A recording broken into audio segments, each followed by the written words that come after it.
ओम शांति। आज 24 अप्रैल 2021 की मुरली में बाबा ने कहा, मीठे बच्चे, अभी तुम ऐसी दुनिया के मालिक बनते हो जहाँ कोई हद नहीं। योग बल से सारे विश्व की राजाई लेना यह भी वंडर है। आज की मुरली का प्रश्न है, ड्रामा के किस बंधन से बाप भी बांधा हुआ है? उत्तर है, बाबा कहते, मुझे तुम बच्चों के सम्मुख आना ही है। मैं इस बंधन में बांधा हुआ हूँ। जब तक मैं न आऊँ तब तक मूंझा हुआ सूत सुलझ नहीं सकता। बाकी मैं तुम्हारे पर कोई कृपा व आशीर्वाद करने नहीं आता हूँ। मैं कोई मरे हुए को जिंदा नहीं करता। मैं तो आता हूँ तुम्हें पतित से पावन बनाने। आज की मुरली का गीत है, तुम्हें पाके हमने जहाँ पा लिया है। अब सुनते हैं मुरली विस्तार से।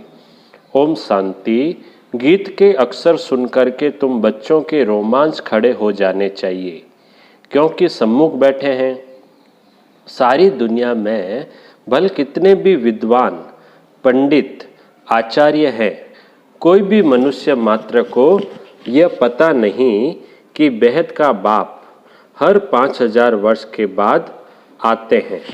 बच्चे ही जानते हैं। बच्चे कहते भी हैं, जैसा हूँ वैसा हूँ, तुम्हारा हूँ। बाप भी ऐसे कहते, जैसे हो वैसे हो, मेरे बच्चे हो।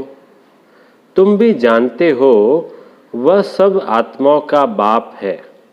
सब पुकारते हैं, बाप समझाते हैं।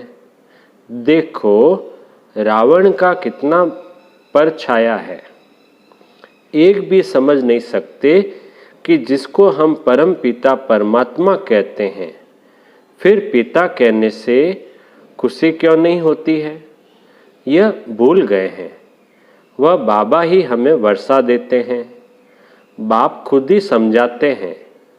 यह इतनी सहज बात भी कोई समझ नहीं सकते। बाप समझाते हैं, यह तो वही है जिसको सारी दुनिया पुकारती है। ओ खुदा, हे राम। ऐसे पुकारते पुकारते प्राण छोड़ देते हैं। यहाँ वह बाप तुमको पढ़ाते हैं। तुम्हारी बुद्धि अब वहाँ चली गई है। बाबा आया हुआ है कल्प पहले मुआफिक। कल्प कल्प बाबा आकर पतित से पावन बनाए, दुर्गति से सदगति में ले जाते हैं। गाते भी हैं, सर्व का पतित पावन बाप। अभी तुम बच्चे उनके सम्मुख बैठे हो। तुम हो मोस्ट बिलीवेड स्वीट चिल्ड्रन। भारतवासियों की ही बात है। बाप भी भारत में ही जन्म लेते हैं। बाप कहते हैं, मैं भारत में जन्म लेता हूँ, तो जरूर वही प्यारे लगेंगे। याद भी सब उनको करते हैं जो जिस धर्म के हैं, वह अपने धर्म स्थापक को याद करते हैं। भारतवासी ही नहीं जानते कि हम आदि सनातन धर्म के थे। बाबा समझाते हैं, भारत ही प्राचीन देश है, तो कह देते, कौन कहते हैं कि भारत ही सिर्फ था? अनेक बातें सुनते हैं। कोई क्या कहेंगे, कोई क्या। कोई कहते हैं, कौन कहता है कि गीता शिव परमात्मा ने ही गाई है? कृष्ण भी तो परमात्मा था, उसने गाई। परमात्मा सर्वव्यापी है, उनका ही सारा खेल है। भगवान के ये सब रूप हैं। भगवान ही अनेक रूप धर लीला करते हैं। भगवान जो चाहे सो कर सकते हैं। अभी तुम बच्चे जानते हो, माया भी कितनी प्रबल है। आज कहते हैं, बाबा हम वर्षा जरूर लेंगे, नर से नारायण बनेंगे। कल होंगे नहीं, तुम जानते भी हो कितने चले गए, फारकती दे दी। मम्मा को मोटर में घुमाते करते थे, आज है नहीं। ऐसे अच्छे अच्छे भी माया के संग में आकर ऐसा गिरते हैं जो एकदम नीचे पड़ जाते हैं। जिन्होंने कल्प पहले समझा है वही समझेंगे। आजकल दुनिया में क्या लगा हुआ है, और तुम बच्चे अपने को देखो क्या बनते हो। गीत सुना ना, कहते हैं हम ऐसा वर्षा लेते हैं जो हम सारे विश्व के मालिक बन जाते हैं। वहाँ कोई हद की बात ही नहीं, जहाँ हदें लगी हुई है। कहते हैं हमारे आसमान में तुम्हारा एरोप्लेन आएगा तो शूट कर देंगे। ऐसे ऐसे बोलते हैं ना, आसमान को भी बांट दिया है। वहाँ तो कोई हद की बात ही नहीं रहती। यह भी गीत गाते हैं परंतु अर्थ थोड़ी समझते हैं। तुम तो जानते हो बरोबर बाबा से फिर से हम विश्व के मालिक बन रहे हैं। अनेक बार ये 84 का चक्र लगाया है। थोड़ा समय करके दुख पाया है, सुख तो बहुत है। इसलिए बाबा कहते हैं तुम बच्चों को अपार सुख देता हूँ, अब माया से हारो मत। बाप के बच्चे ढेर हैं, सब तो एक जैसे सपूत हो नहीं सकते। कोई को 5-7 बच्चे होते हैं, उनमें 1-2 कपूत होते हैं तो माथा ही खराब कर देते हैं, लाखों करोड़ों रुपया उड़ा देते हैं। बाप एकदम धर्मात्मा, बच्चे बिल्कुल चट खाते में। बाबा ने ऐसे बहुत मिसाल देखे हैं। तुम बच्चे जानते हो, तुम बच्चे जानते हो, क्या जानते हैं? सारी दुनिया इस बेहद बाप के बच्चे हैं। बाप कहते हैं मेरा बर्थ प्लेस यह भारत है।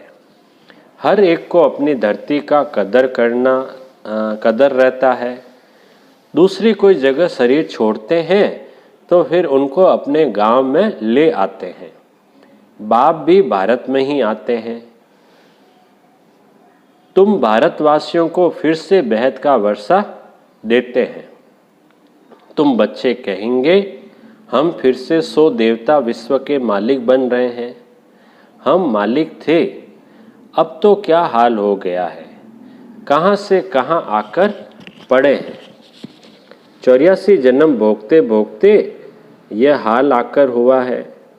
ड्रामा को तो समझना है ना, इसको कहा जाता है हार और जीत का खेल। भारत का ही यह खेल है, इसमें तुम्हारा पार्ट है। तुम ब्राह्मणों का सबसे ऊंचते ऊंच पार्ट है इस ड्रामा में। तुम सारे विश्व के मालिक बनते हो, बहुत सुख भोगते हो। तुम्हारे जितना सुख और कोई भोग नहीं सकते। नाम ही है स्वर्ग, यह है नर्क। यहाँ के सुख काग विष्टा समान है। आज लखपति है, दूसरे जन्म में क्या होंगे पता नहीं पड़ता है ना। तो बाबा कहते हैं आज लखपति है, दूसरे जन्म में क्या बनेंगे कुछ पता थोड़ी है। यह है ही पाप आत्माओं की दुनिया, सत्युग है पुण्य आत्माओं की दुनिया। तुम पुण्य आत्मा बन रहे हो तो कभी भी पाप नहीं करना चाहिए, हमेशा बाबा से सीधा चलना चाहिए। बाप कहते हैं मेरे साथ धर्मराज सदैव है ही। द्वापर से लेकर सत्युग त्रेता में मेरे साथ धर्मराज नहीं रहता।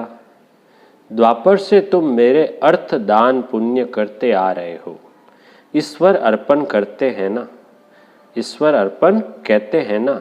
गीता में श्री कृष्ण का नाम डालने से लिख दिया है श्री कृष्ण अर्पणम। रिटर्न देने वाला तो एक बाप ही है, इसलिए श्री कृष्ण अर्पणम कहना रॉन्ग है। ईश्वर अर्पण कहना ठीक है। श्री गणेश अर्पण कहने से कुछ भी मिलेगा नहीं, फिर भी भावना का कुछ न कुछ देता आया हूँ सबको। मुझे तो कोई जानते ही नहीं है। अभी तुम बच्चे ही जानते हो, हम सब कुछ शिव बाबा को समर्पण कर रहे हैं। बाबा भी कहते हैं हम आए हैं आपको 21 जन्म का वर्षा देने। अभी है ही उतरती कला। रावण राज्य में जो भी दान पुण्य आदि करते हैं, पाप आत्माओं को ही देते हैं। कला उतरती ही जाती है। करके कुछ मिलता भी है तो भी अल्पकाल के लिए। अब तो तुमको 21 जन्म के लिए मिलता है। उनको कहते हैं राम राज्य। ऐसे नहीं कहेंगे, वहाँ ईश्वर का राज्य है।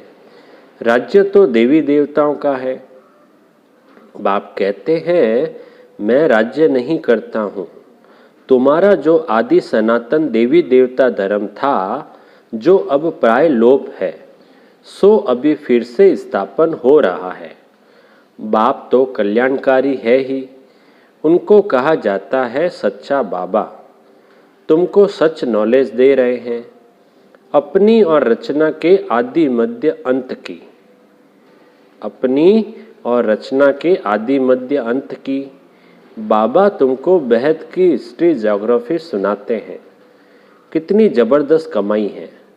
तुम चक्रवर्ती राजा बनते हो। उन्होंने फिर वह हिंसा का चक्र दे दिया है।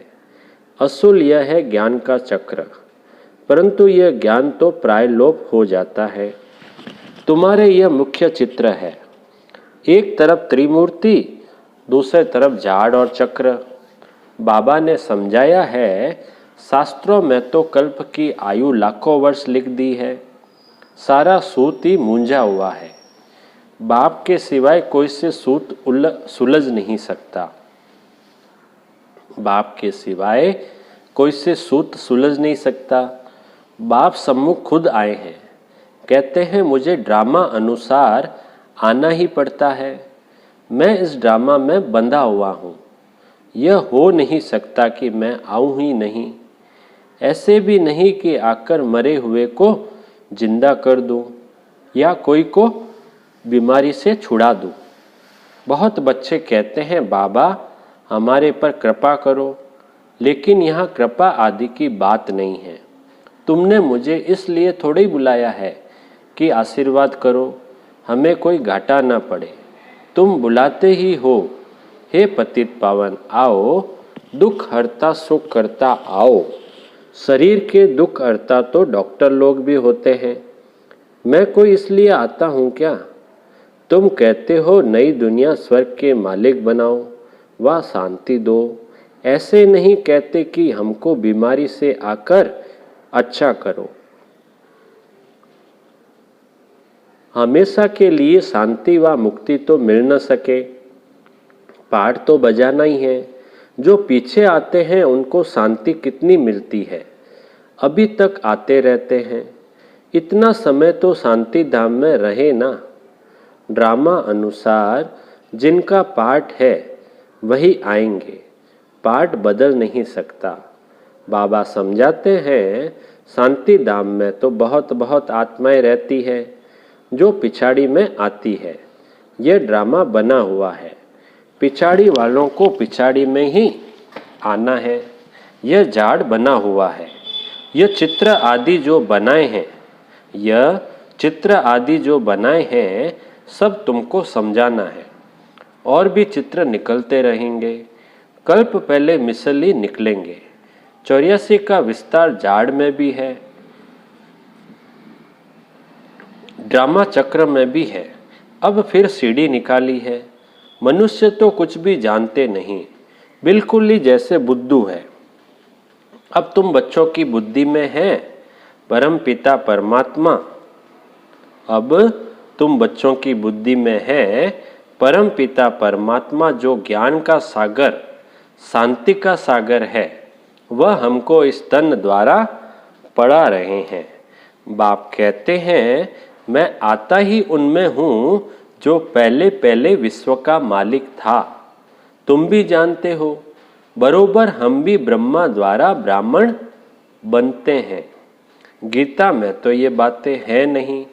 बाप कहते हैं यह खुद ही नारायण की पूजा करने वाला था। कौन? ब्रह्मा बाबा। ट्रेन में भी मुसाफरी करते, गीता पढ़ते थे। बाबा के लिए कह रहे हैं।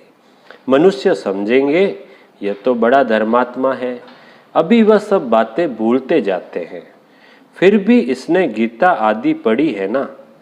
बाबा कहते हैं मैं ये सब जानता हूँ, अभी तुम यह विचार करो कि हम किसके आगे बैठे हैं जिससे विश्व के मालिक बनते हो, फिर उनको घड़ी घड़ी भूल क्यों जाते हो।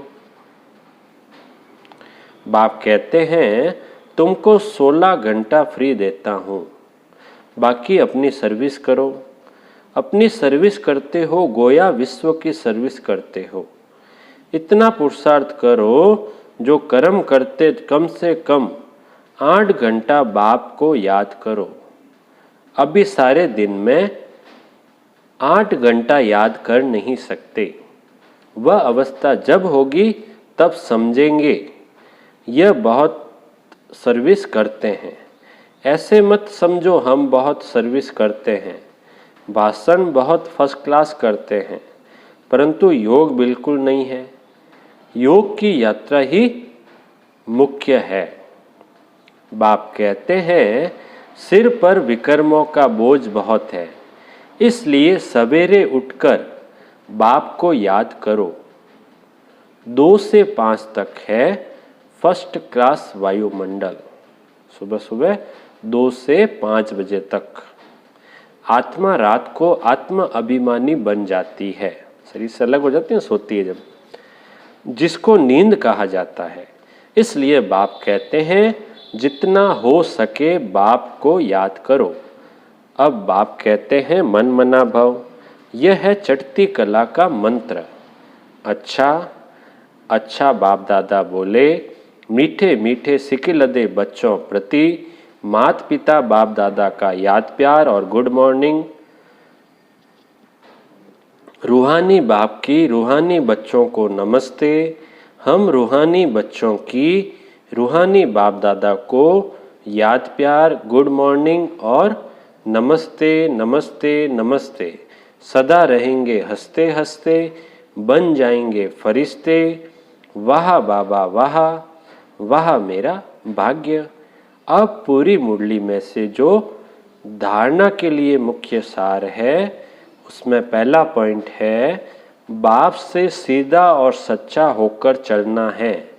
कल्याणकारी बाप के बच्चे हैं, इसलिए सर्व का कल्याण करना है, सपूत बनना है। दूसरा पॉइंट है कर्म करते भी कम से कम 8 घंटा याद में जरूर रहना है। याद ही मुख्य है, इससे ही विकर्मों का बोझ उतारना है। मीठे बाबा का मीठा वरदान, पुरुषार्थ शब्द को यथार्थ रीति से यूज कर सदा आगे बढ़ने वाले श्रेष्ठ पुरुषार्थी भव। पुरुषार्थ शब्द को यथार्थ रीति से यूज कर सदा आगे बढ़ने वाले श्रेष्ठ पुरुषार्थी भव। विस्तार, कई बार पुरुषार्थी शब्द भी हार खाने में व असफलता प्राप्त होने में अच्छी ढाल बन जाता है। जब कोई भी गलती होती है तो कह देते हो हम तो अभी पुरुषार्थी हैं, लेकिन यथार्थ पुरुषार्थी कभी हार नहीं खा सकते, क्योंकि पुरुषार्थ शब्द का यथार्थ अर्थ है स्वयं को पुरुष अर्थात आत्मा समझकर चलना। ऐसे आत्मिक स्थिति में रहने वाले पुरुषार्थी तो सदैव मंजिल को सामने रखते हुए चलते हैं। वे कभी रुकते नहीं, हिम्मत उल्लास छोड़ते नहीं। स्लोगन है आज का, मास्टर सर्वशक्तिमान की स्मृति में रहो। यह स्मृति ही मालिकपन की स्मृति दिलाती है। मास्टर सर्वशक्तिमान की स्मृति में रहो, यह स्मृति ही मालिकपन की स्मृति दिलाती है। अच्छा, ओम शांति।